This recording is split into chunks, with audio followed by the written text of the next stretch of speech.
light. Enlighten our minds to receive your guidance, so that you may lead us into true wisdom. May all that we say and do in the service of this county, whether as elected members or as officers, be in accordance with your will and for the good of your people. Amen. Thank you. And thank you, someone, for turning me on as well.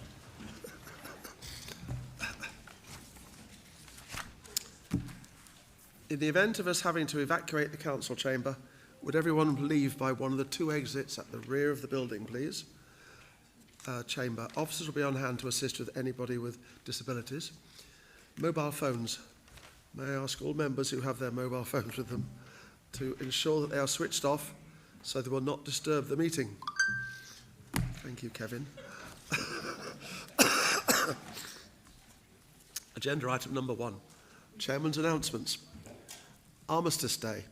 As members will recall, Armistice Day was marked on Friday the 11th of November, when many public spaces and workspaces came to a halt to mark the traditional 2-minute silence held at 11 o'clock. At County Hall, a short dignified service was held, conducted by my own local vicar, Ludger Fremmer. I would particularly like to thank Leanne Plummer for playing the last post and reveille so competently, and those members who attended. I was also pleased to see that County Hall was illuminated in red for the duration of the Royal British Legion Poppy Appeal. Finally, I would like to thank those members who were able to attend local services on Remembrance Sunday, and indeed those that were able to lay a County Council wreath. Just on the side of that, I have spoken to the Royal British Legion about, I think I mentioned this before, about the fact that most of the poppy wreaths are not recyclable and actually end up in landfill. And the suggestion I was given this year by them was, if you're able to save your current ones this year for next year, but obviously put a donation in for the Royal British Legion next year, otherwise they'll clearly lose out greatly. But if you are able to, then it will save a lot of stuff going to landfill. Just a side there. Anthony Cross. Members may be aware that Anthony Cross, the head of law, retired at the end of last month. I am sure that members would not want the occasion to pass without placing on record the Council's appreciation of Anthony's very special contribution to the operation of Leicestershire County Council. Anthony had been head of law since 2018. He joined the Council in 2014 as the Legal Services, Environment and Property Team Leader.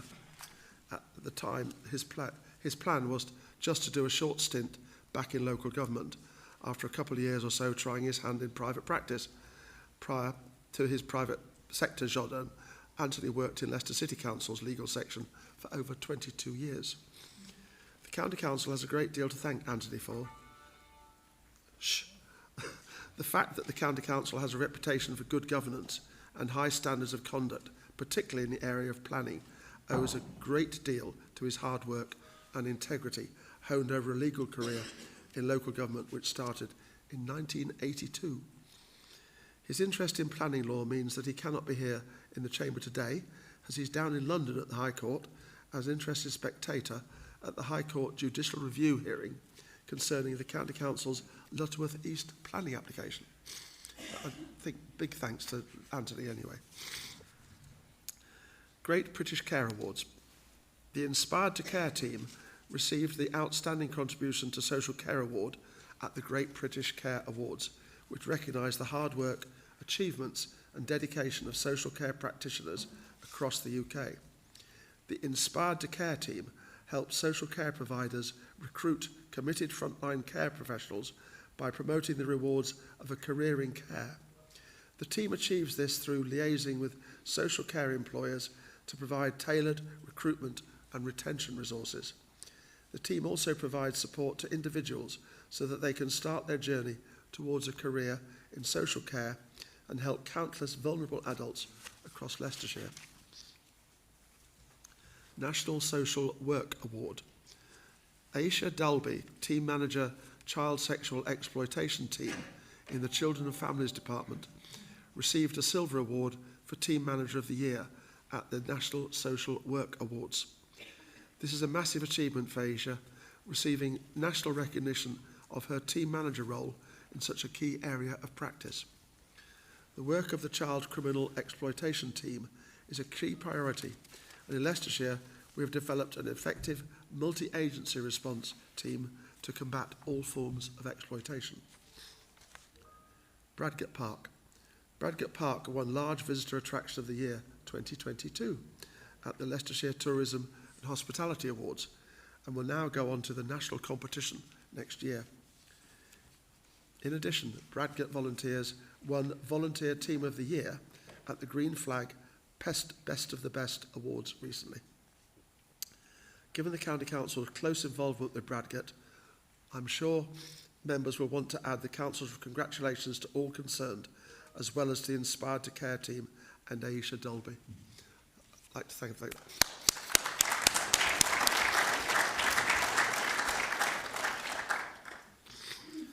The Lord Lieutenant's Young Person of the Year Award.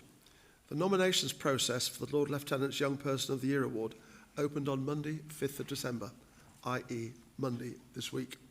The award recognises the very best examples of achievement by young people in Leicester and Leicestershire. A young person can be nominated in any of 4 categories. There will be a separate award for each category. The 4 categories, therefore, are Young Person of Courage of the Year, Young Volunteer of the Year, Young Leader of the Year, and Young Artist of the Year. This is the Joe Humphreys Memorial Award. From the winners of these categories, one person will be announced as Lord Lieutenant's Young Person of the Year 2023. Further details about the award and how to make a nomination can be found on the Council's website and will be forwarded to members following today's meeting. Agenda item number 2, minutes of the last meetings. I move that the minutes of the meeting of the Council held on the 6th of July and the extraordinary Council meeting held on 13th of September 2022, copies of which have been circulated to members, be taken as read, confirmed and signed. Mr. Harrison. Thank you, Mr. Chairman. I'd like to second that. Thank you very much indeed. Item 3, declarations of interest. I invite members who wish to do so to make declarations of interest in respect of items on the agenda for this meeting. Are there any such declarations? Or are there any other declarations? Nope. None, I don't think. Thank you very much.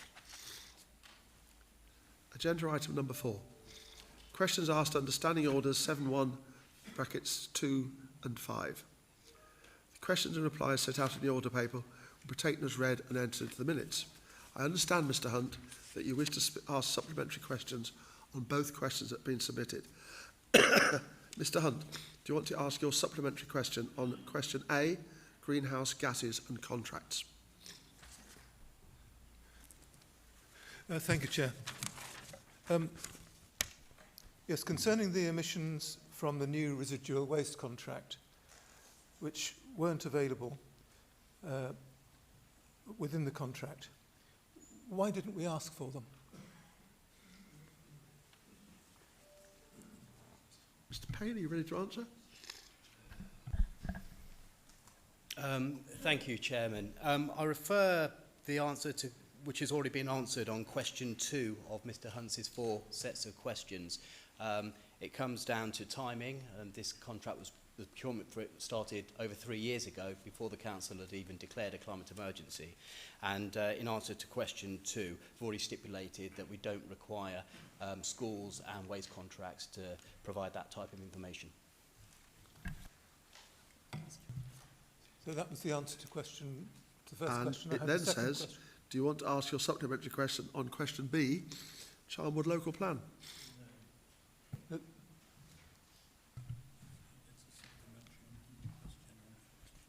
Oh,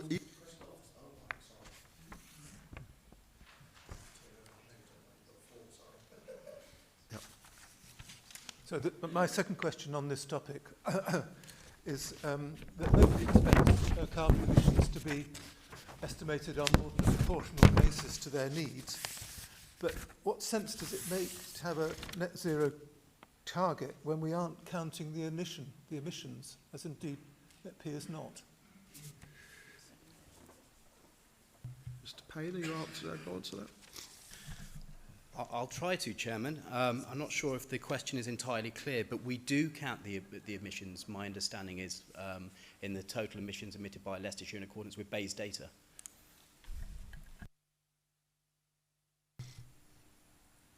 Is that all the ones you want on greenhouse gases? I do crave your indulgence.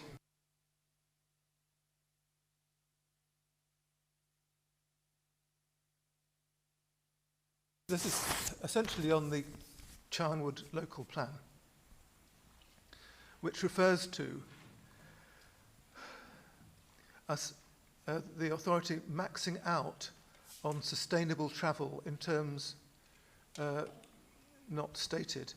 So bear in mind that congestion is largely on the peak period travel. What are these maxed out limits on sustainable travel that we are aspiring to meet? And I realise it's a detailed question and I'm happy to have a written answer. Mr O'Shea? Thank you, Mr Hunt. It is a detailed question. I'll make sure you get a written answer. Thank you.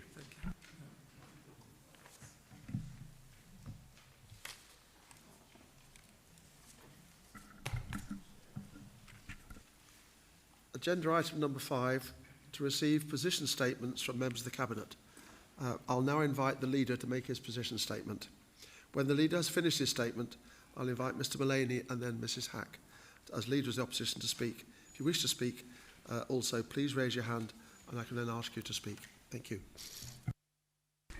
Chairman, thank you very much. A couple of things. So you've got the detailed leader's statement in front of you.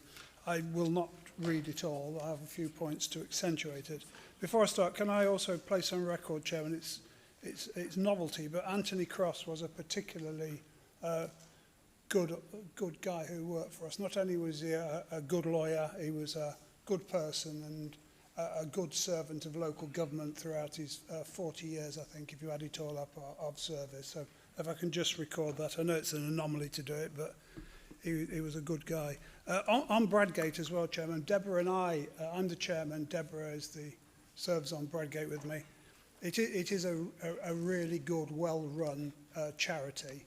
A lot of it, in my view, is down to the new chief exec, a chap called James Diamond, and of course a lot of good work is down to the volunteers, and the volunteers do thousands of hours of unpaid work down there, so I thank you very much for mentioning Bradgate Park.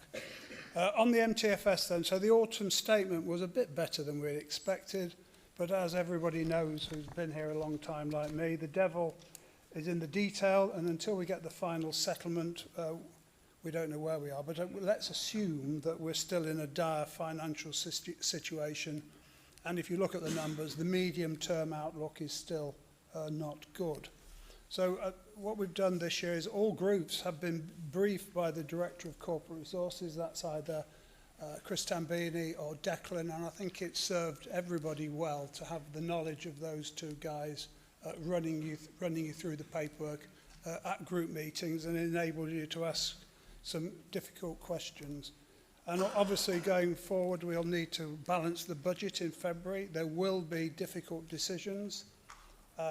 There will be some unpalatable choices and ultimately there will be some political falling out. But if we all remember, we've got to settle a balanced budget, and a lot of the things in there, although we don't like them, I think we'll all agree that they've got to go forward, and we'll possibly end up with amendments on minor issues. So the autumn statement also gave us some flexibility, so they call it, on council tax. So we've got possibly 3% for inflation and 2% for adult social care, which would give us 5%. So obviously this is difficult for members on this side. Not saying you lot are completely tax and spend, but you're more tax and spend than we are. But we'll need to balance what we propose in the budget based on the fact that everybody's short of money, fuel costs are up, people are on strike, etc., etc. But in my view, if we don't go ahead and take it, we will struggle when we go to government and say we're poorly funded, because they'll turn around to us and say, well, you can't be that poorly funded because you didn't take the maximum tax increase that you could take. But we've discussed this as a group. We'll make a policy decision going forward. But at the moment, I would possibly recommend to my group that we will have to take it because we are so desperately short of money. And I'll endeavour to show the group things that the 5% council tax will save, which you would have to otherwise cut. But bear in mind, when you look at the numbers, just going to the national living wage of £10.40 or whatever it is, will cost us £17.5 million per year. 5% council tax increase, annoyingly, equates to £17.5 million a year. I mean, I know it's annoying, but that is the truth of the matter. But we'll take that decision going forward. We await what the government says on the approach to Christmas. Then, of course, we get a lot of grants that don't come into us until the early part of the new year.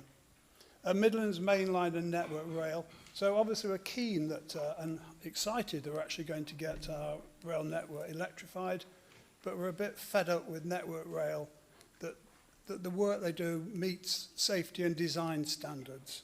And they are very, very difficult to work with. Not as difficult to work with the NHS, but they're approaching that sort of level of difficulty because they're a bit divorced from reality. So we've raised the concerns with the Minister and Neil O'Brien, and we need to ensure that work is carried out properly, as ultimately it'll be maintained by the County Council and we will pick up the cost. So welcome it, but ask them to do more to work with us.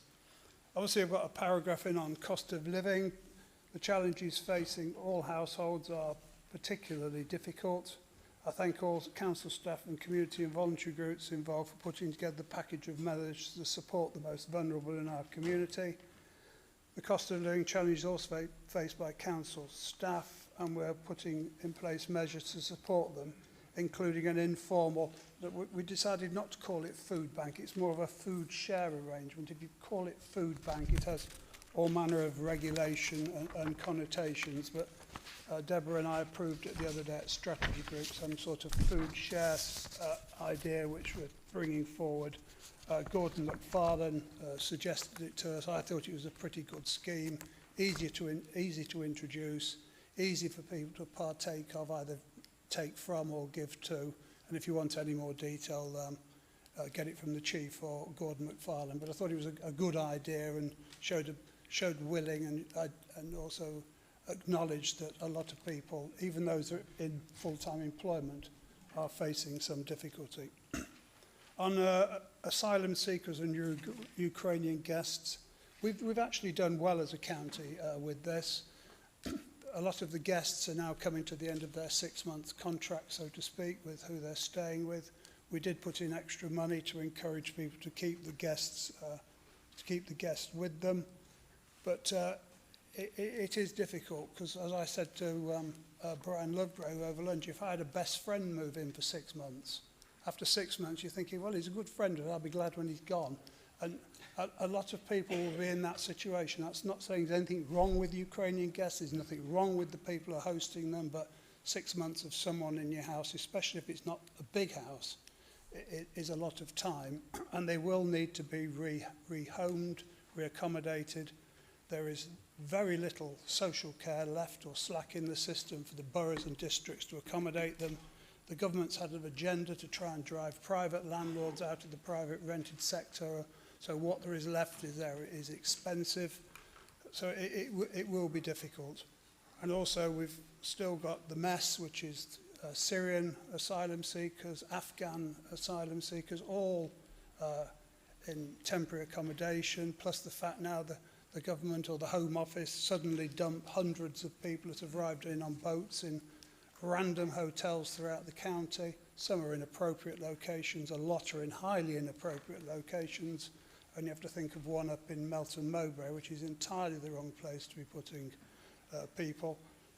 We have made our views known, it says here, to the Home Office, and they also don't understand the significant costs associated with, say, putting females and children into places in deepest, darkest Melton Mowbray, where they've got nowhere to go. And as soon as they arrive, Deborah and her team are then in charge of their safeguarding for the children, You know, some of the women have experienced terrible, terrible things when they've been in these foreign countries, and they need help and support, and it's not really a great place to put them.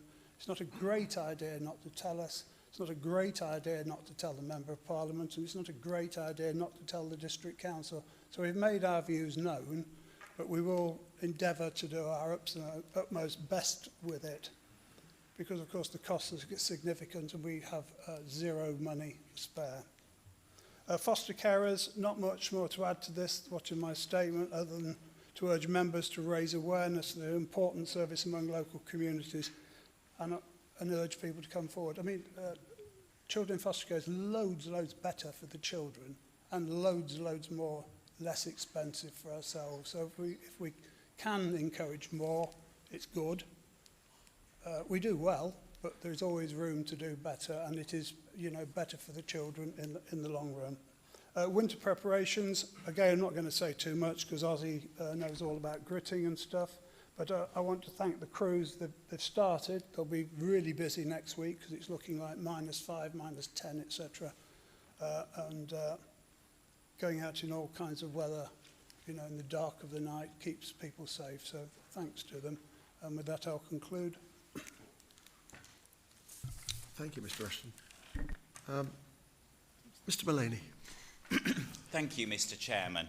And I'll join with Mr. Ashton and the Chairman in congratulating Anthony Cross on all his work for the County Council. He's been very helpful with the Scrutiny Commission as well, so he's a loss to the authority, a very talented individual.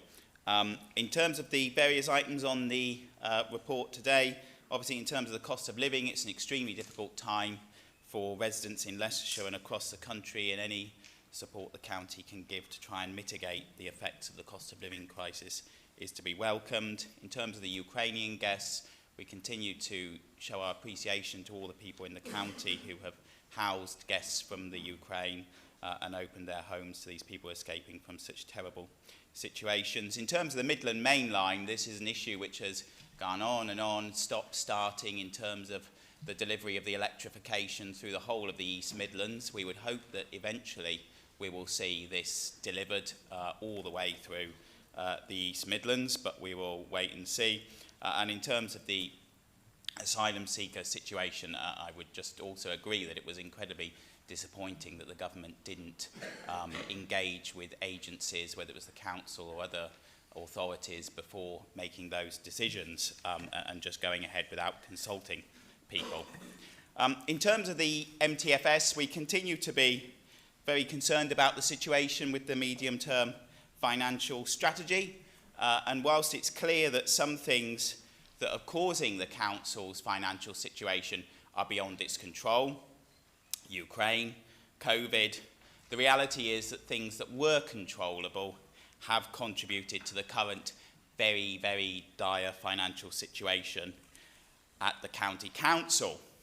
Whether it's the weakening of the nation's finances after the calamitous mini-budget under Liz Truss, that certainly contributed to the general overall difficulties for government and funding. But also it's the ongoing situation in which Leicestershire continues to be the worst funded county in the country, and that continues to affect what we are able to deliver. You know, and while we hope that cuts are minimised, we know that there may well be cuts to frontline services. We all know in our own areas that the pressures on highway budgets, how many pavements, roads are damaged that we report, but which often aren't able to be repaired, or if they are repaired, it's just patchwork because the funding isn't there to properly repair them, and how much anger that does to residents in our communities who expect better. We know about the problems of fly tipping in our communities, which is often caused by the charges at recycling centres, and if the hours are reduced there, will that lead to a worse situation, which is often having to be picked up by borough councils? We have in our area increasing fly tipping often on the main roads. And obviously the public transport as well. The county council subsidises a number of services, including the 159 service that goes through my county seat in Hinckley de Montfort, and also goes through to Colville and covers Stapleton. Newbold, Verdon, Market Bosworth and other villages, is that important service going to be lost? Because that would be a blow to many people in those villages. But we have to ask ourselves, who do we hold responsible for the fact that Leicestershire continues to be the worst funded county council in the country? Do we blame the government for the unfair funding formula, which means that we miss out? Do we blame Leicestershire's 7 members of Parliament for failing to strongly stand up for the area enough in the way in which, for example, the Red Wall MPs have stood up for their areas? Or do we blame the leadership of the County Council for failing to convince the government to deliver us fair funding? Well, I think everybody will differ in the proportions of the blame and responsibility that are given to each of those 3 different groups. But what all 3 of them have in common is one similar characteristic: conservative, conservative, conservative. We have a Conservative majority government since 2015, all Conservative MPs in Leicestershire since 2010, and a Conservative-run county council since 2001. So the reality is that whatever is causing Leicestershire not to get fair funding, at the root of it is a failure of the Conservative Party, at whatever level, to sufficiently take the needs and concerns of the people in Leicestershire seriously enough to get reform of funding and deliver the fair funding that Leicestershire needs. So unfortunately, there is going to be difficult decisions ahead for the county, and residents are going to lose out on services, as well as being hit with council tax bills at a time when there's this cost of living. But in the end, it's down to the Conservative Party to deliver fairness to Leicestershire. And wherever that blame is, whether it's the government, the MPs or the county council, they have got to deliver a fair deal for Leicestershire. And at the moment, they're not delivering a fair deal for Leicestershire, and it's the residents who are losing out. Thank you, Mr Mullaney. Mrs Hagg. Thank you, Chair, and also just to put on record the Labour Group's thanks to Anthony Cross for all of his service. I don't think it'll be a huge surprise that the vein at which has been taken by my colleague Michael Mullaney is one shared by myself. As we've heard for some months in this authority, it's actually not just in the last few months, it's been a common theme ever since I've been a councillor sitting in this chamber.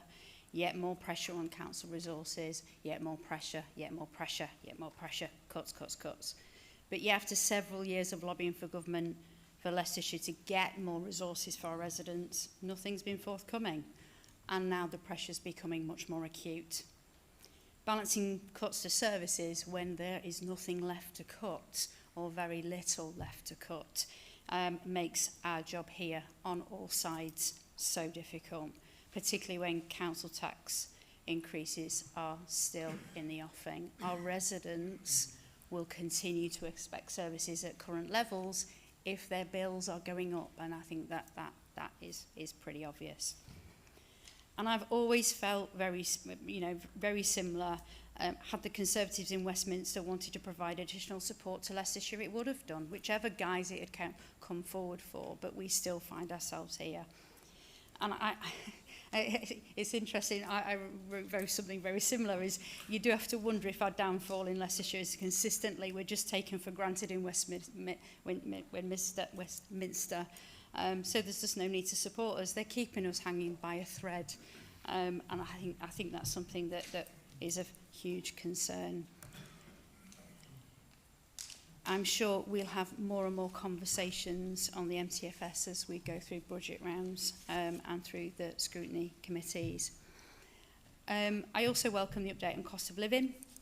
However, we know how tough the coming months will be for so many of our residents, and the pressures that presented will provide, the improvements will provide some comfort for our residents, particularly the continued support for families which have children receive free school meals and lots of the other elements in here.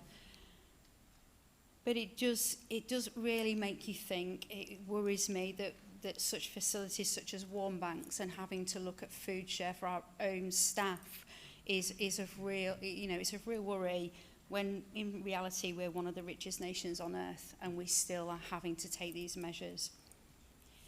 I think that certainly the impact on the budget and the pressure on the budget is linked to that. In terms of, don't disagree in terms of making sure that looking after asylum seekers, authorities need to know they're on their way, and that is an important part of the process. I think I've said before in this chamber, the work that Leicestershire residents have done to support Ukrainian guests has been fantastic. And actually, the authorities' response to support Ukrainian guests has also been excellent, and may we continue. Thank you. Thank you, Mrs. Hack. Mr. O'Shea. Thank you, Chairman. I'd just like to come back on a couple of points that the leader has raised in his statement. In relation to the electrification, as the leader has said, work to modernise the Midland Main Line by way of electrification is welcome and is well overdue. Electrification will also require demolishing and rebuilding 3 road bridges and 3 footpath bridges, permanently making changes to the highway network and adding new features such as vehicle restraint barriers. To facilitate these works, there will be a series of temporary construction compounds, all of which need to be safely accessed from Leicestershire highway network. Since the Integrated Rail Plan was published this time last year in November 2021, officers have been proactive in engaging with both the DFT and Network Rail to support this work of programme and to understand any implications for the County Council. Officers remain committed to working with Network Rail to implement these works. However, as the leader has said, Network Rail have not been cooperative in this, and it is very concerning. The County Council is committed to support Network Rail to progress this infrastructure. However, Network Rail must meet safety and design standards and ensure that the County Council is not left with new financial or liability burdens resulting from these electrification works.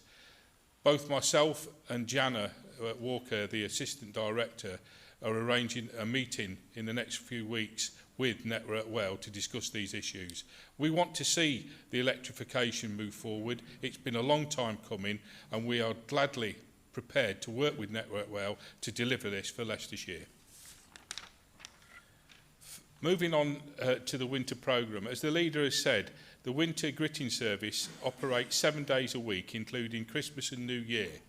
A dedicated supervisor works every night monitoring weather conditions and directing our gritting team to salt the network or to carry out other duties such as attending emergency call-outs, responding to other adverse weather such as flooding or damage caused by high winds. We continually invest in the development of our workforce so that they are fully trained and equipped with technology to deliver the service to the best of our ability. Just a couple of examples I will go through now. Route guidance with satellite navigation. This has removed the need for the co-driver to map read from the cab, giving the driver a press and go audible and, if needed, visual stage by stage route delivery. Drivers have hands-free communication platforms to speak safely to the supervisor while out gritting on duties. Vasilia and Roadmaster weather stations giving us live weather data to make informed gritting decisions using local data on road surface temperatures. We recently purchased 3 new gritters with automatic gritting systems and have had positive feedback received from the drivers as part of our fleet replacement plan and are looking to replace some of our older fleet with newer, greener vehicles. I must pay tribute to all our snow wardens and farmers who work with us and who help us in this vital time, keeping our county moving. I want to also pay special thanks to the gritters, the boys that work and ladies that work on nights that keep our roads safe for us, and it's something that I want to promote and keep going, and we will do as a county council. Thank you. Thank you, Mr O'Shea. Mr Brecon. Thank you, Chairman. Previously, we've told Council that we were going to look and work would be undertaken to identify new savings, and also looking at previous savings and the development would be delivered. This work was done at great length and in detail, and I'd like to thank all the directors and the departments for the works that were completed. We have consulted with all members of this Council on a wide range of possible service reductions. We've also shared these with many local groups, including local businesses, councils and charity and support groups for their comment and feedback. We spoke to the senior leaders across this council and took on board their input, their knowledge and their own concerns. Taking all this, we now have an MTFS which will be published next Tuesday, the 13th of December at 10 a.m. Members will be sent copies in the first instance, and a briefing is organised for Tuesday at midday, and we hope that all members can join us online. All County Council staff will be updated as well, and then following this into the afternoon, media will be briefed, followed by stakeholders including MPs, local councils and businesses. The public consultation will then be launched the following week on Monday the 19th, and will be across all of our media platforms and sources. An internal launch will also be started to ensure that our staff can feed in to the proposals as well. Over January, we'll continue to send reminder communications out and promote the consultation, which will eventually close on Monday the 16th of January. From this consultation, we'll then prepare a final MTFS, taking on board the feedback from the consultation, which will then be scrutinised ahead of Council's approvals in February. I'm sure and I know that you all understand the pressures we face, and ask that you promote the consultation in your divisions over the festive period and into January. Thank you. Thank you, Mr Brecon. Mr Shepherd. Thank you, Chairman. On the MTFS, well, we may get better news between now and our February Council meeting, but as things stand, my view is if we don't take the full 5% we're allowed to take, the government will simply say to us, well, gave you the chance, didn't we? Regarding the difficult decisions, we should all, I think, brace ourselves, prepare ourselves for considering things which, frankly, we wouldn't have countenanced probably a year ago. I think it's as concerning as that. On Mr Mullaney's apportionment of blame, I hope if he reflects, he will accept the effort this council has made over many years to obtain our fair funding. Effort not just saying we aren't fairly funded, but arguing the case with carefully worked out detail. And I want again, if I may, to commend to all members and the public as well, the excellent document published a year ago now, I think, written by our own Chris Tambini, which clearly sets out the argument in a way which I think, just makes it so clear. So I think Mr Mullaney, I hope he will accept the effort this council has made and reflect upon that. Thank you, Mr Shepherd. Mrs Taylor. Thank you, Mr Chairman. And just to pick up on your announcements, I'd also like to put on record my congratulations to Alicia Dolby and for her Silver Award, and also to Braggart Park. I'm just picking up on a couple of things off the leader's statement, position statement. The cost of living, you've seen on the position statement the amount of support package that we've had, mainly from government funding of 14.8 million. I'm pleased to see that a lot of that funding has been directed at children and families. We have many families who are feeling the cost of living increases, and those with children who receive free school meals are being supported with vouchers for food during the school holidays, alongside access to free winter holiday clubs. And this will help to take some of the pressure off families during the school holidays. On to the asylum seekers, I do support this council's proud record of supporting our vulnerable individuals and communities, including asylum seekers and refugees. We have proactively supported the Homes for Ukraine scheme, unaccompanied asylum seeker children and Syrian refugees. But this does put huge pressure on our local services and communities. The impact on the Children and Families Department is huge and generally goes under the radar. It's not only the financial pressures, but also the staff resources. These pressures are unbudgeted costs, and with the current difficulties in recruitment, it spreads our staff very thinly. The pressures are within the children's social care, the home to school transport, SEND and school admissions. It's not a pressure that we can sustain for much longer, and we will continue to feed back to the Home Office the pressures they are putting on local authorities, especially low-funded local authorities like Leicestershire. On to our foster carers. So this Christmas there are nearly 7,000 children and young people in care in Leicestershire, and we continue our search for foster carers to become part of the Leicestershire County Council fostering family to make a real difference to the lives of our children in care. You may have all seen the John Lewis Christmas advert, other shops are available, about a foster father learning how to skateboard as his new foster child is a keen skateboarder. Our comms team decided to do a spin-off TikTok video to promote our own need for foster carers. Our version features a young person snaking his way through the skate park while wearing a Fostering Leicestershire t-shirt. The young person in the skate park is a member of our staff's son, and this was a freely made video at no cost, just made with a mobile phone. And I would urge you to take a look and share the video as wide as you can, even if you're not on TikTok. I've shared it on my social media, but our TikTok is doing very well, so I do urge you to sign up and follow Leicestershire County Council's TikTok. Thank you, Mr. Chairman. Thank you, Mrs Taylor. Mr Galton.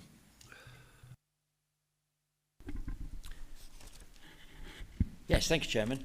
I follow TikTok, so I might try and find that. Thank you. So, yeah, I just wanted to say a bit about the MTFS, because the problem is what Mr Brecken's just said has been said every year for the last 12 years, that we're having to go back and do this again and find more cuts, more savings. It's not just we've done this year or last year or the year before, it is every year for the last 12 years, and I don't see any end to it. I don't know what other members feel. And Mr Shepherd saying that there's been a lot of effort. Yeah, I would acknowledge that. Both the current lead members and the previous ones, Mr Rhodes, put in significant amounts of effort. But unfortunately, it's not produced a row of beans. The results have been absolutely zilch. And the latest list of possible cuts is absolutely horrendous. And I think that most members in this chamber, across all three parties, would find them extremely difficult to support. We hope that they're going to improve in whatever you're going to bring out next week, or might not be so bad. But yes, ending all supported bus services, even on major routes in and out of Leicester, further closures of museums, what's left, possible cuts or removal of the impact team. We all value the work they're doing to try and deal with antisocial behaviour. How could that be acceptable? And then further cuts to highways maintenance and so on are all being considered. And of course the leader wrote to the MPs setting out some of these things and the impact on capital spending. And I don't know what response he got. I think I asked him previously. That was another letter. There's been a more recent one since then saying these things are actively under consideration if something's not done about our funding. So, yeah, I think the role of MPs is critical in this, Mr Chairman. It has to be. I think that there was an interview the other day by the leader of Hampshire. Hampshire's a much bigger authority. I think they're looking at 500 million gap in their budget. This was on national radio, not local radio. And they asked him what he was going to do. And he said, well, we've already had all the MPs into County Hall. We've sat them down. And we've told them to seek a meeting with number 11. Very interesting, because he was pressed on that. The interview said, no, it's Department of Declaw, whatever, is levelling up. And he said, no, number 11. That's where the decisions are made. That's where the power is in terms of what money is available. And he was extremely clear that he expected Hampshire MPs to go and do something about the critical situation they face. And perhaps the problem is, some of our MPs, they seem more interested in getting junior ministerial positions, either getting them and keeping them, which means they can't fulfil that role as a backbencher, or hoping to get them, and therefore they're not prepared to rock the boat very much. I remember many years ago, Sir John Farr, MP for Harborough. Some members may remember, he's died, he's not with us anymore. But when there was a very bad settlement, I think it must have been under Mrs Thatcher's government, it's such a long time ago, some of us have been here, but it was a very long time ago. But he got up and said to the government, when the settlement was debated, he said, my constituency has got such a bad deal, I'm not prepared to vote for this settlement tonight. And he refused to vote for the local government settlement. Now, if enough MPs threatened that, something would have to be done. And I do say that the solution in the long term has to be to getting something out of the government in terms of this fair funding. It doesn't matter how much we do here, it does rest there. So I would ask the leader what response, if any, he's had to the latest letter with cuts. Just very briefly on cost of living. Yeah, we are obviously helping lots of people through the Household Support Fund and individuals. But I wonder if anything consideration's been given to warm hubs. I've got a number of quite remote rural areas that would like to open the village hall or a community building or something, maybe just for a few hours a week so people can come there. They'll be staffed by volunteers, but they need a little bit of money with the running costs. And I thought, oh, I'm sure we could help with that. But in fact, the Shire grants, which is the opportunity that they could, that's closed now, which is a little bit strange that it's closed as the weather gets really bad and going through the winter. So I just wondered if the leader or the relevant lead member could just have another look, because this is government money that we've received through the Household Support Fund, to see if there's anything we can do to help organisations that would like to open a building to provide some warmth and a bit of friendship for people that could come together. Thank you very much, Chairman. Thank you, Mr. Galton. Mr. King.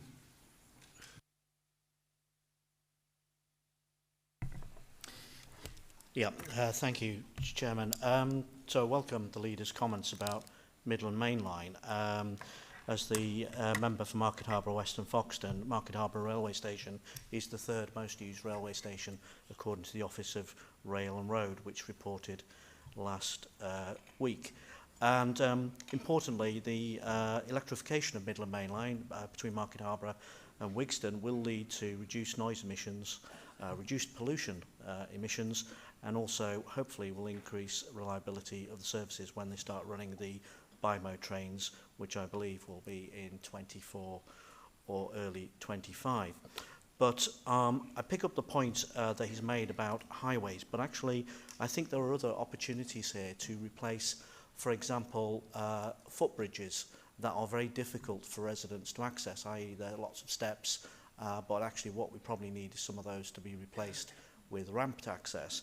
And so far, conversations that individual members have been having, like myself, and I know the chairman as well, with Network Rail have not come to anything, but maybe it might be helpful if the team could keep local members in the loop on this, and we could actually have a combined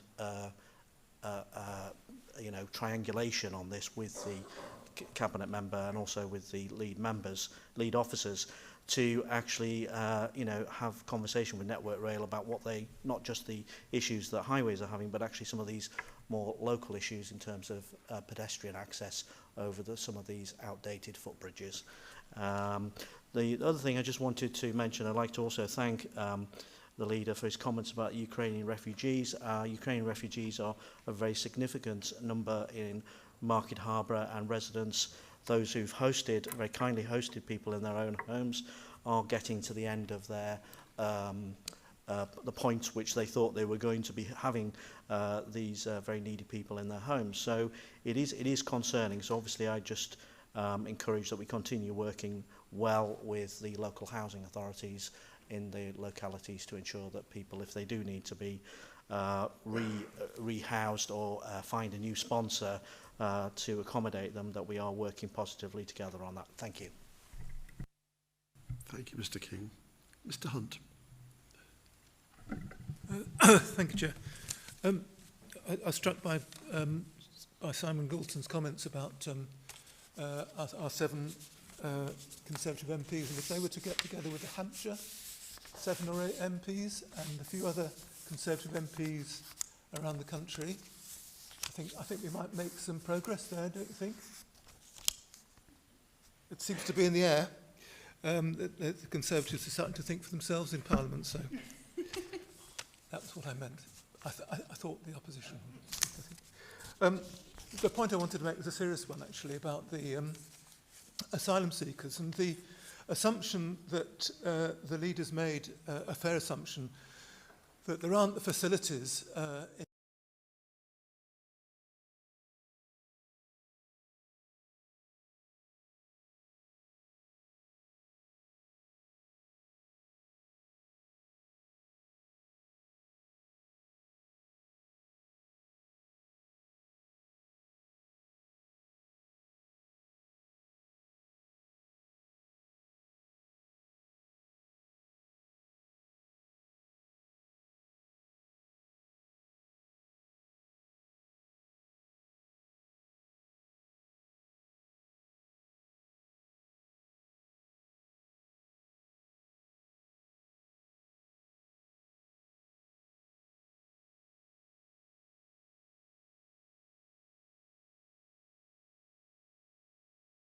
than we can in Loughborough, because there's an assumption that there are services offered in towns like Loughborough, but they're not simply there, that the asylum seekers are allowed to wander the town, they have limited resources, they have no people they can speak to, largely their language is Arabic or other languages.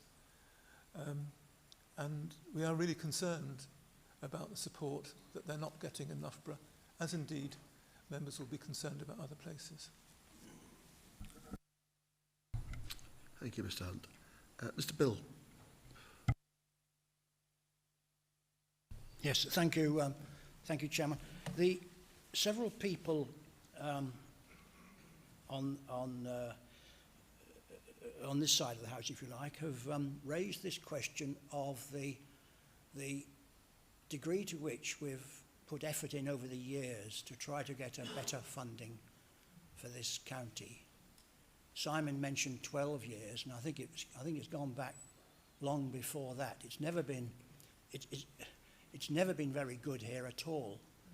And I do like the idea that Simon came up with and Max repeated, and that is, instead of going to the Department for Levelling Up, which seems to be shifting its ground all over the place as we speak, we go directly to the Treasury. And I do think that is something which would be worthwhile doing. Every other attempt we've made, including the real efforts by Byron and by Ivan when he was here, when they were actively involved, they put tremendous amount of effort in to try to get a better deal, and it obviously hasn't really come off. And since then, but what concerns me more of there really is not just the financially dire straits of this council, but of the people we represent. Michael made reference to the mini budget and the disaster that followed from that. And what concerns me about that is not so much our problems here today, but the problems this is creating for those people who were hoping to move into better property, move into a house of their own, and now can no longer afford the mortgages, which are now being, well, not offered because they're being withdrawn. I think we face a real crisis with our housing strategy, which brings into question, in my mind, the whole growth strategy. What's the point of actually planning for massive areas of the county to be built over with housing and employment prospects if, in fact, the developers can't afford to put them up and people can't afford to move in? I think there's, the situation we're in, it's not just ourselves, it's every single person in the county. And I would just like to draw attention to the fact that the problems that we face here in the East Midlands, where we are amongst the lowest funded areas in the country, is not shared by our friends in the West Midlands. I represent an area which is about as far west in this county as you can get, so far to the west that I'm on the Coventry and Warwickshire LEP. And that is being wound up because it's done too good a job, and as soon as the government finds something that does a good job, it has to wind it up. But we've left a legacy over there of massive investment going into the West Midlands. Some of it is unbelievable. Where we seem to be struggling here to find funds for anything we want to do, over there they simply apply to the government, and the money flows in. Massive flyovers are going in on roads which are on this side of the which on our side of the border are still in the same state they've been in for 20 or 30 years. The other side, it's flyover after flyover. It's a different world, and we must draw attention to this. I know we're trying. I know we're looking at combined authorities. We're looking at whatever deal we can lay our hands on, but it's absolutely essential that we get that sorted out. It's absolutely wrong that the West Midlands should be so advantaged by accidents of history than our people here over this side of the border. And just lastly, could I just pick up on the railway improvements? I really do hope that this electrification goes ahead. I was on the original working party, 30, 40 years ago, whatever it was, we started looking at this, and perhaps it might now be coming to a fruition. But I do wonder because every time there's a new project underway, someone comes along from the Treasury to say, well, we'd like to do this, but unfortunately you're in the East Midlands and you're a low priority.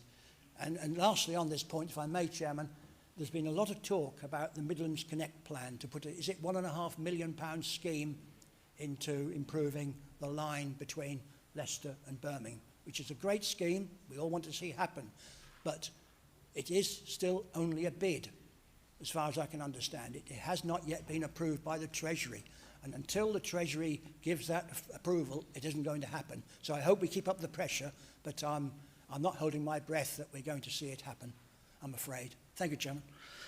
Thank you, Mr. Bill. Last speaker, Mr. Richardson. Thank you, Chair. I wasn't going to speak, but I knew I'd probably have to, because when it's 6 months before any election of whatever type across the county, we know that Mr. Mullaney's going to get up and give his usual "I want to be an MP" speech, which he didn't disappoint us on, to be perfectly fair. And I would echo the comments made by Mr. Shepherd about the sheer amount of work both the leader, the deputy leader and the previous deputy leader have done in this council to bring more funding into Leicestershire, and we'll compliment him on that. Now, in preparing for today's meeting, I quickly had a look through what is called the Liberal Dem and Labour manifestos, and I could see nothing at all about what their plans for funding local government were, how they were going to make it fair, what they were going to give us. Now, I may have missed it, but I couldn't see it. And I've never heard Keir Starmer use his 6 questions to ask the Prime Minister what he's going to do for Leicestershire, and we never hear Ed Davey speak in Parliament at all. But it's not fair to say we've not been offered more money. We have been offered more money. We've been offered a deal to get more money. And why can't we have more money? Because the Labour leader of the City Council has turned it down. So Labour do not want the residents of Leicestershire to benefit to the tune of probably 500 million over the next 10 years, because it is more important to him to be mayor than look after the people he serves. Thank you, Mr. Richardson. Mr. Rushton, you're right to reply. Thank you, Chairman. I'll start off with some smaller sides. Well, Ozzy, we all love gritters, and we certainly love the staff who do a sterling job, especially at this time of year. And Ozzy has the problems which we've got with public transport buses going forward. But what you've got to remember is we've got a finite budget to continue to subsidise routes. And remember, Michael, that patronage on buses, unfortunately, is 25% down following COVID, and costs are 25% up. So it will be tough. We still will have a bus subsidy amount in our budget, but there is no way, I don't think it'll be sufficient to cover all the pressures that Ozzy will come under with his buses. From Deborah, must be the first time we've welcomed TikTok in the County Council. I'd like to note that now we are on TikTok. But having said that, I think Deborah and her team do an incredible job with the recruiting of foster carers. You know, as I said earlier on, it's better for children and it's better for us. Simon, on warm hubs, I think we lack some of the premises that would be required for warm hubs everywhere. I'll ask the Chief if we can write to district leader colleagues to see if we can encourage them to have some warm hubs. But the principle of warm hubs is a sound one. Phil King, well, having the third busiest station in Harborough must be quite an achievement.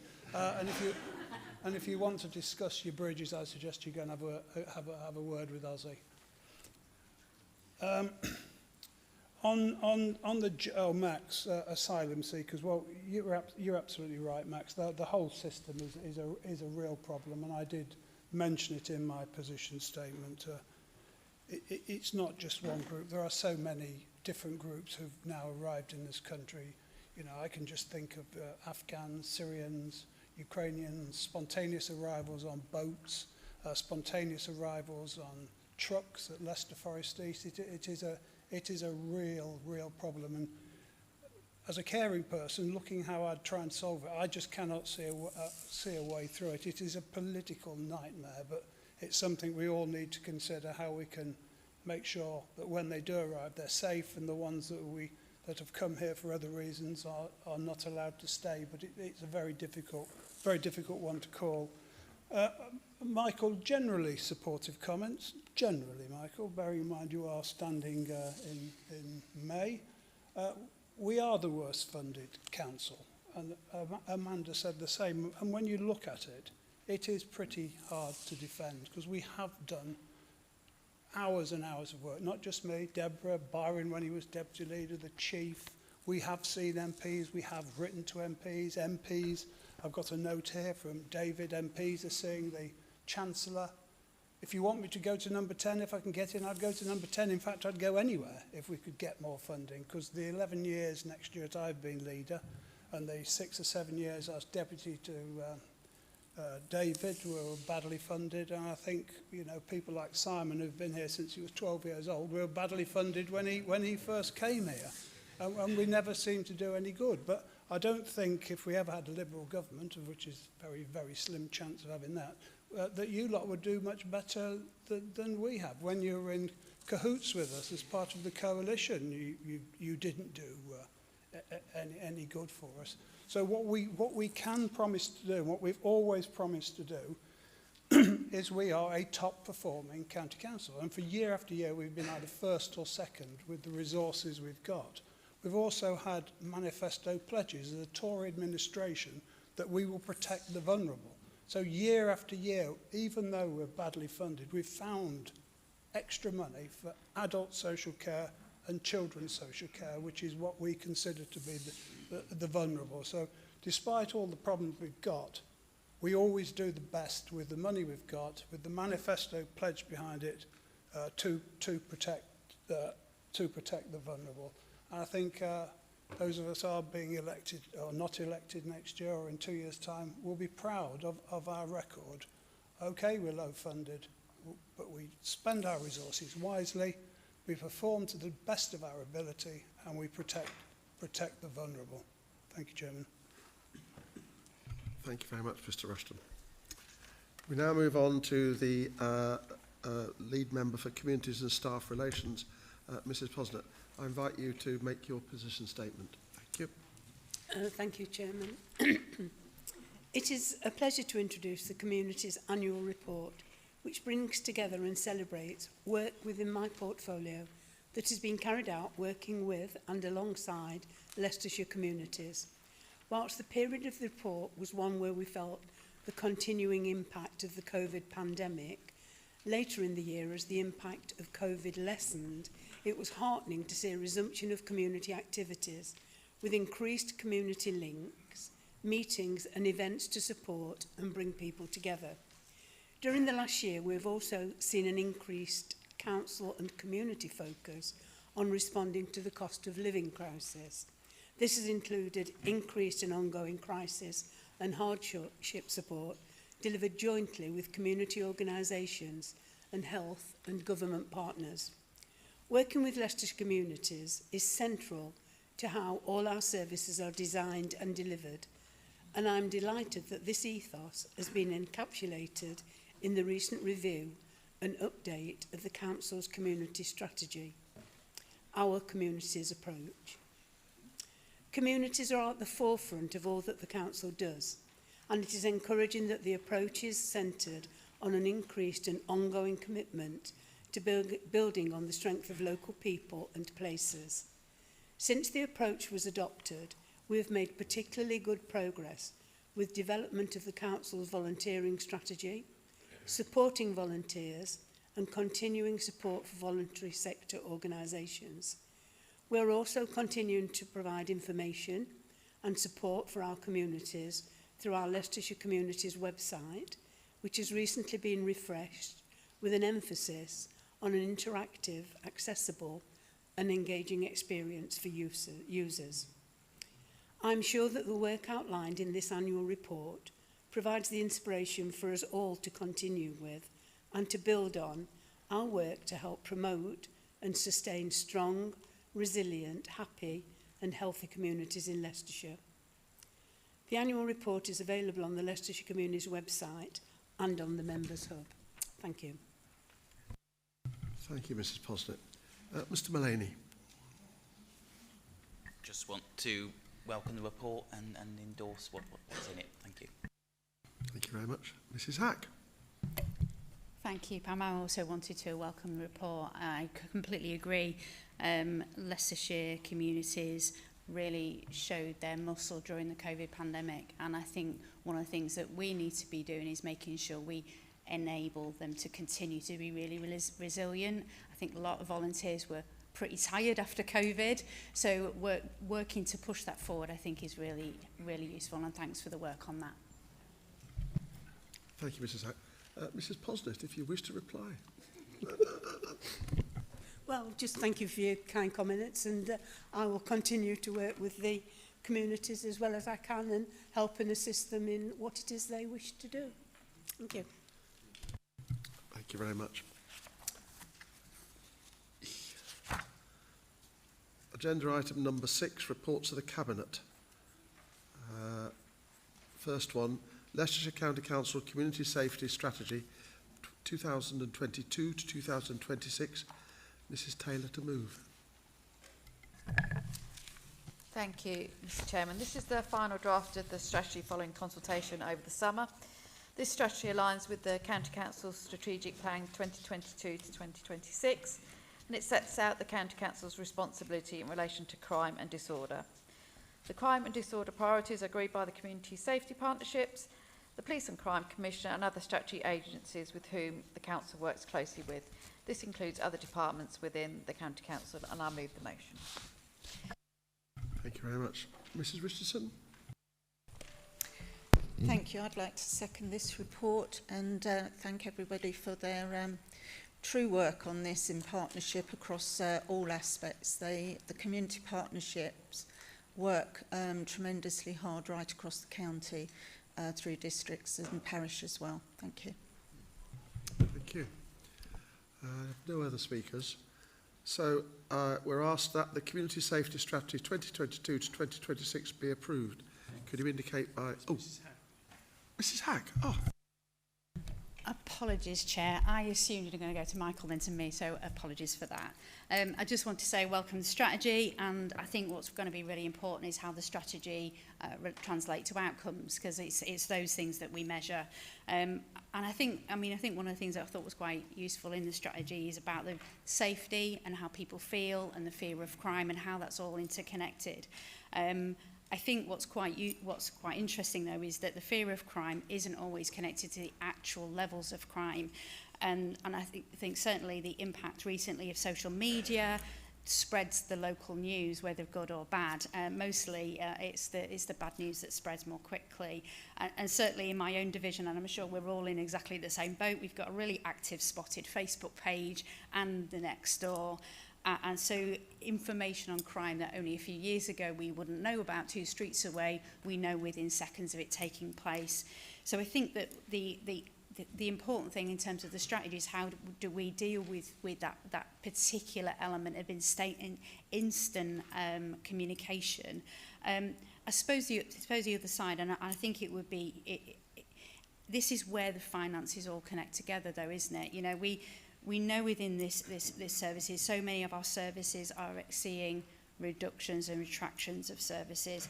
And those services are all connected to crime. The demise of youth service, which was really quick and long since they've gone for many young people, but also the pandemic has also meant different things to different people. And people are fearing to go out, let alone the fear of crime. So there's an awful lot to contend with. Useful to see public health in there in terms of I know that the role of the local area coordinators through this strategy will also be important to harness the voluntary sector, which we've heard about before. So thank you for the report, and I welcome to see the objectives as it comes through scrutiny in the coming years. Thank you. Thank you, Mrs. Hack. Just check. No more hands. Okay.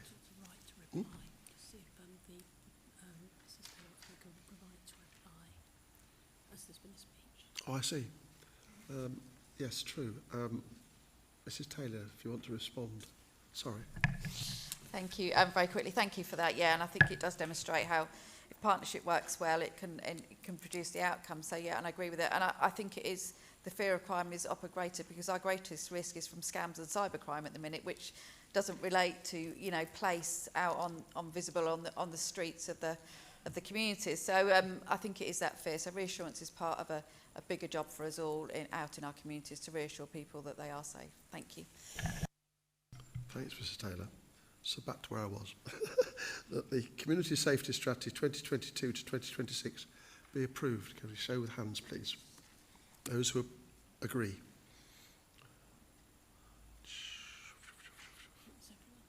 Yeah? Okay, thank you very much. Unanimous.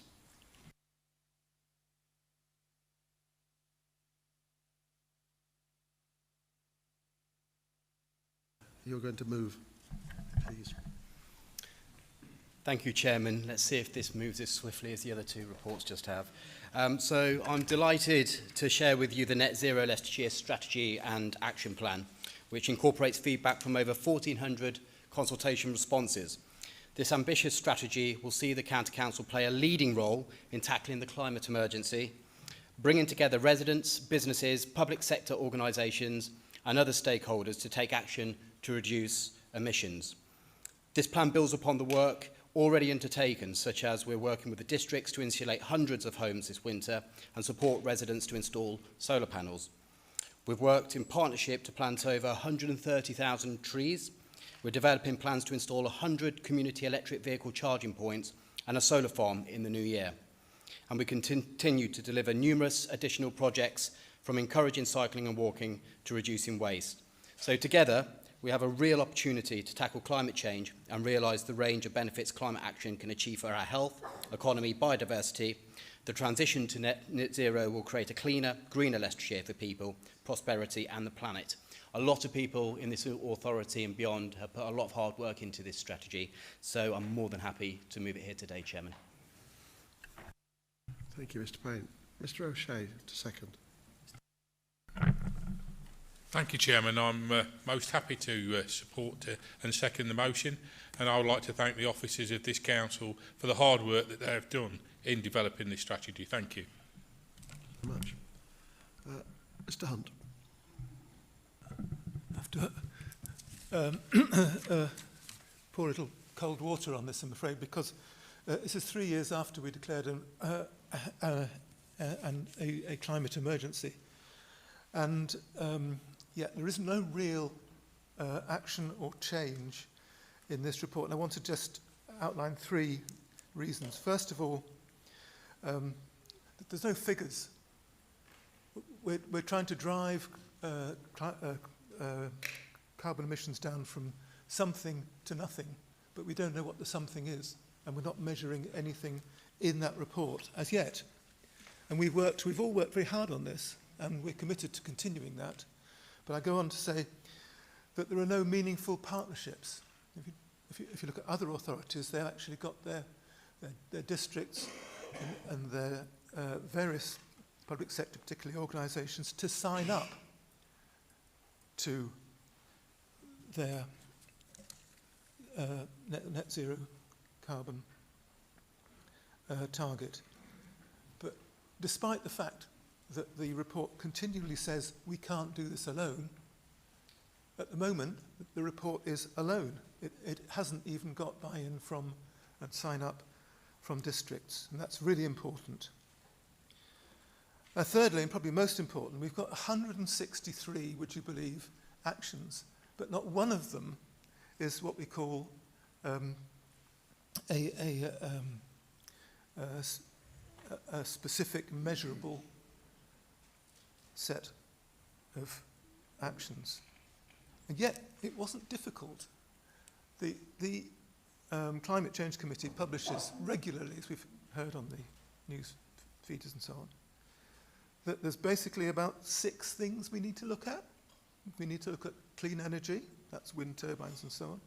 We need to look at cutting fuel and fewer car journeys, insulating buildings, references made to some 100 in the county being insulated, green industry, reduced red meat and dairy, and carbon capture. So those are the 3 headings. You don't the 6 headings. You don't find those in the report. You find all sorts of rather convoluted discussion about climate change, but nothing very practical.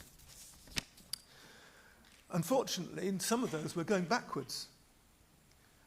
We're putting more cars on the road, thanks to our friends in that department. There are nearly 60% of Leicestershire homes fail to meet energy efficiency standards at the moment. We fit a new gas supply to every new house that we build in Leicestershire, and yet no solar panels. Now, if you didn't know, gas supply means fossil fuel supply. We've got an emergency planning resilience team that are planning on more heat waves and more floods in the county. And we've got growing concerns about air quality. So there are real concerns. Unfortunately, the strategy, which, you know, we all welcome the work that's been done, but we want to see some real action and some smart targets. The smart targets are particularly important to see the outputs that my colleague's just been referring to in another matter. So the Labour Group will continue to work hard on this with officers and with members to introduce the things that are lacking in this report. But at the moment we feel we can't support this, and we'll abstain on it, and we'll come back hopefully. This is going to be reviewed on an annual basis, we're told, and we'll take an active part in that process. Thank you. Thank you, Mr. Hunt. Mr. Payne, you have the right to reply. Pardon, one more. Mr. Harrison. Thank you, Mr. Chairman. It's sad to hear Mr. Hunt's comments, because when you think of the enormous project, he's just listed various aspects of it, and it's unbelievable. Some of it is changing people's cultures and attitude to how they live, how they travel, how they behave generally. It is absolutely enormous.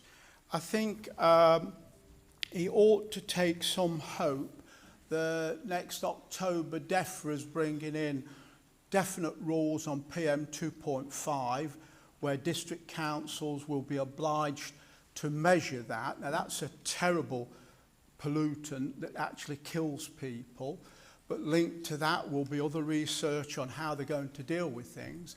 I think, yes, it's good to encourage, but to sort of expect a magic wand in such a complex thing, and we're working within the confines of our own organisation and our involvement in other parts of it with other bodies, but to sort of expect to have something all sparkling and fantastic and running at top speed, I think it's going to take time. We're talking about changing the dynamics across the whole of industry in the world, if you want to contemplate the whole thing.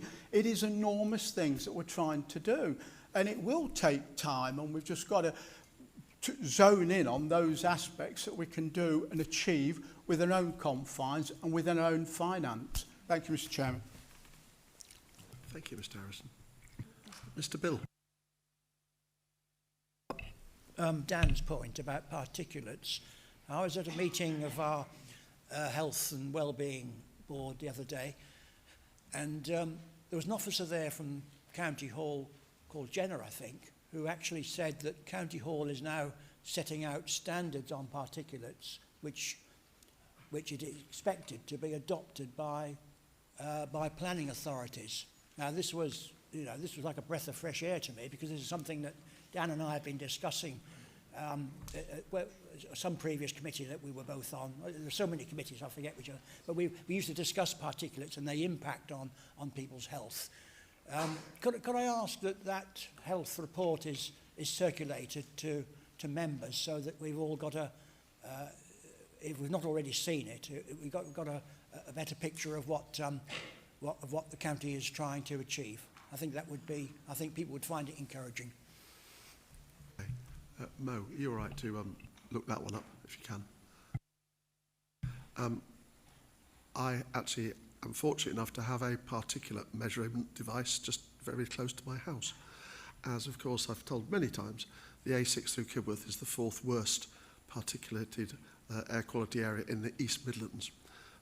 And so we are actually measuring, and have been particulate matter, or at least Harborough have, for a number of years now. And I can, on this gadget here, I can actually see particulate matter 10 and 2.5, as well as nitrous oxide, etc., just on the road outside my house at any time of the day or night. And so far, I have to say, this year, they have all been between the current standards. But as Mr. Harrison said, a new standard is being developed, and I'm sure interested to see what that comes, but it needs to be looked at. Sorry, Mr. Payne. Very interesting, Mr. Chairman. Can I just pick up on what Mr. Harrison just said, which I totally agree with 100% of what he said. This is a huge area, and I think we've made it absolutely plain here at the Leicestershire County Council that we have a role to play, perhaps a leadership role.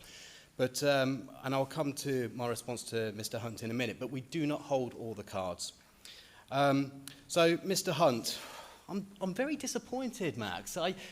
Mr. Hunt is an interested stakeholder in this whole agenda for years. He's been interested, and he's expressed wishes that we develop a plan and we contribute towards some action. Not least, together we moved and seconded the climate emergency here at the council. So Mr. Hunt cares about this agenda, and to dismiss 160 odd actions which have been well thought out and are documented within the report, and a strategy that has clearly had a lot of intellectual application applied to it, I think is disingenuous. But the 3 points I think Mr. Hunt tried to get at were, firstly, there was no buy-in. Well, I dispute that. We've gone out and consulted widely. There's been lots of groups and specialist interested stakeholders play a part in developing this strategy. But I note from the comments at our recent scrutiny meeting that Mr. Hunt levied that he gives solar as an example where we could work better in partnership. Well, I need to tell Mr. Hunt, this county council has worked with the 7 borough and district councils, Conservative councils in Leicestershire, and it was the Labour Authority in the Leicester City area that decided to bow out of that programme. I've had emails from Leicester City residents asking how they can apply for grants and get a slice of this programme, but unfortunately they're not able to because Leicester City chose not to get involved in the Solar Together programme, which is being run by Blaby and with the support of all of the authorities in Leicestershire. So clearly there is buy-in, and clearly we do work together. Mr. Hunt also mentions there's no figures. Well, the whole strategy is littered with figures. I mean, we've made no secret that we intend to become, as wider Leicestershire, net zero by 2045. That's a figure. 2030, this county council will be net zero as an organisation. And I'll chuck into the mix another figure. We've reduced our own carbon emissions by 70% since 2008-2009 as a county authority. Here's another figure. There's a £2 million budget that's already planned into the MTFS in spite of our economic challenges to help this county council achieve these ambitions and become net zero. So the whole strategy and the action plan is underpinned with figures and numbers, probably to the boredom of most, but it's a strategy that is well worth supporting, and I'm still proud to move it, and it's been seconded. Thank you.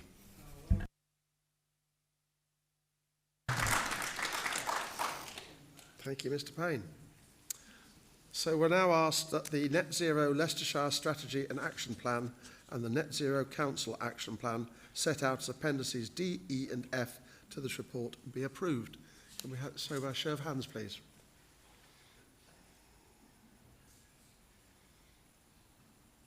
Three of you.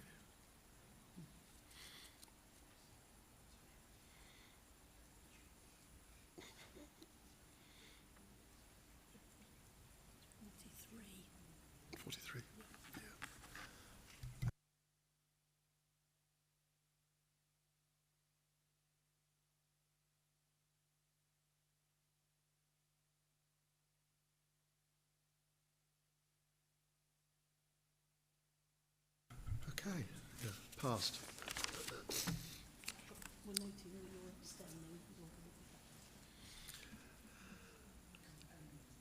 And the next item is Annual Delivery and Performance Compendium 2022. Mr. Brecken to move. Thank you, Chair. Can I first of all thank Andy Brown and his team for a good report. It sets out what we have achieved over the year, and it sets out at paragraph 19 on page 196 the areas which we will continue to focus on. These include focus on strategic direction and challenges due to our finances, our net zero commitments, our continuing to support our most vulnerable, maintaining our progress on our county's health plans, our economic recovery after COVID, and our growth and skill plans, and maintaining our focus on supporting our workforce and their health and well-being. The draft report was well received by Scrutiny Commission this year, who are thankful that the report's shorter, concise look at ourselves and all that we deliver as a county council. So I'm happy to move the motion on the order paper, Chairman, that the annual delivery report and performance compendium 2022 be approved. Thanks, Mr. Brecken. Mr. Shepherd. Thank you, Chairman. I think a key message in these documents is how well we are using the money we have, and how much more we could achieve if we were fair funded. I hope the government, no government, will say to us, well done for what you've done, and you're doing okay with your money, because how much more we could achieve with fair funding. But I do commend the documents to you. They're a record of our achievement. Wish we could do more if we had more cash.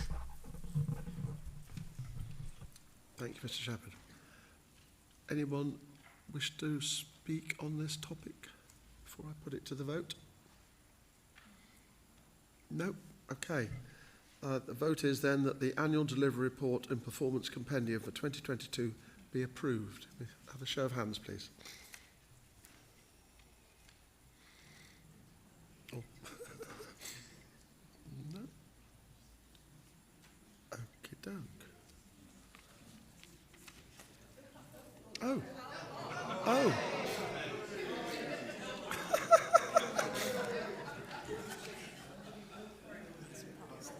Unanimous? That's not unanimous because the two people who haven't put their hands up. So.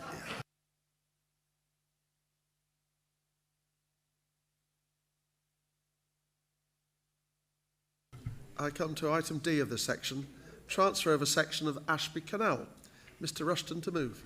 Chairman, as I have 4:30 in the finish in the sweepstake, I move the motion. Mr. O'Shea to second.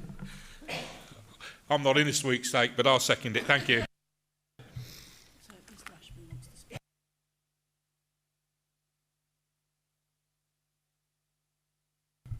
Yes, sir. Yes, sorry, thank you, Chairman. I'd just like to welcome this as this runs through my own division in Forest and Measham. It's the next step on what has been a very long road, and I did actually want to say a big thank you to the Ashby Canal Association, but also to Vicky and Joanna from here and Anne, who have worked incredibly hard working with the Canal Association to deal with the various problems. This is a legal minefield, I know, But the most important thing is they've done a lot of work to ensure that the canal is actually transferred to the association in good working order, which is why it's taken so long. So I strongly welcome this move and would like to thank everyone involved. Thank you, Mr. Berry. Any other speakers? Mr. Rushton, you will now have the right to reply. Chairman, as I have the 4:30, I'll not say anything further. We're way ahead of that. So, you've seen that the motion in the order paper. Are you prepared to accept that and approve it? If you so, please raise your hands. Yep. That looks like unanimous to me. Unanimous. Thank you very much indeed. And agenda item number 7, which is reports of the Corporate Governance Committee. First one is amendments to the financial procedure rules. Mr. Barclay to move. Thank you, Chair. This is a amendment which was considered by the Corporate Governance Committee in September. There's 2 title policy changes with amendments within the policy. There's a clarification on the environment rules and there's eradication of some duplication. So I move that the proposed amendment to the financial procedure rules set out in Appendix A to the report of the Corporate Governance Committee be approved. Thank you, Mr. Barclay. Mr. Richardson to second. I have pleasure in seconding that motion, Mr. Chairman. Anyone want to make any comments? In which case, we'll put that motion to the for the show of hands, please. Very good. Thank you very much.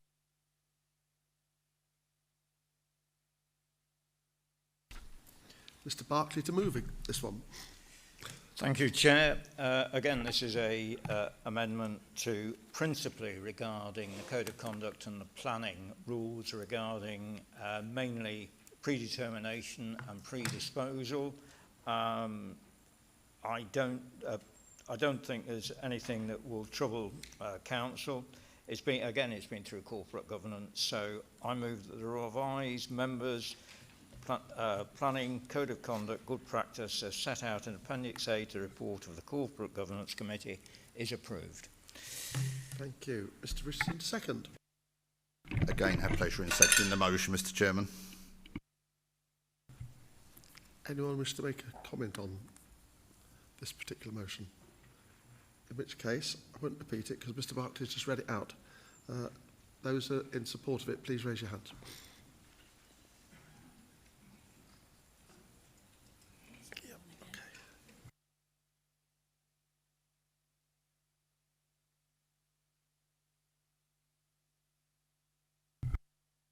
Agenda item number 8, report of the Employment Committee.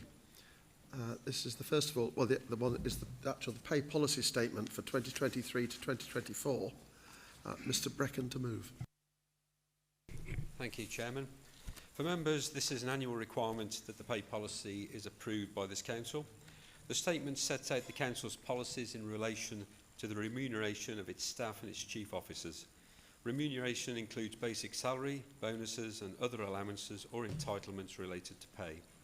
The policy was considered by the Employment Committee on the 17th of November, which also noted the 22-23 pay offer at national level and that the pay structure would be amended accordingly.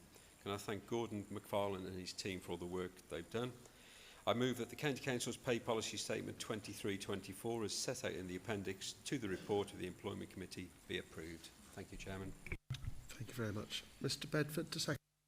Thank you, Mr. Chairman. I'm happy to second the motion as printed. Thank you.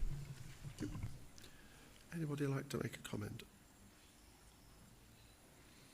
Going to accept. Okay. Ask for the I'll read it actually. The important one. The County, well, you all are. County Council's pay policy statement 2023-24, as set out in the appendix to the report of the Employment Committee, be approved. Please show by hands.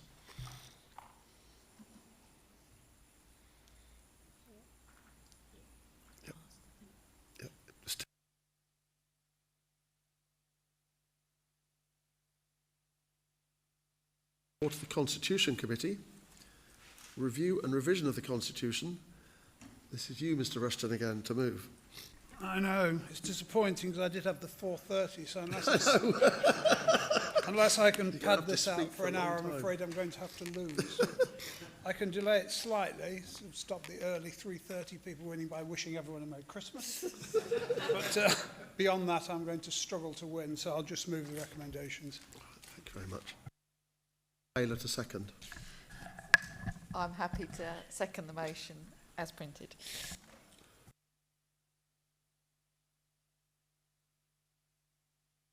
I'll read it out then. That the proposed changes to the Constitution as set out in Appendix A and the revised terms of reference for the Corporate Governance Committee set out in Appendix B to the report be approved. Please show with a pay of hands.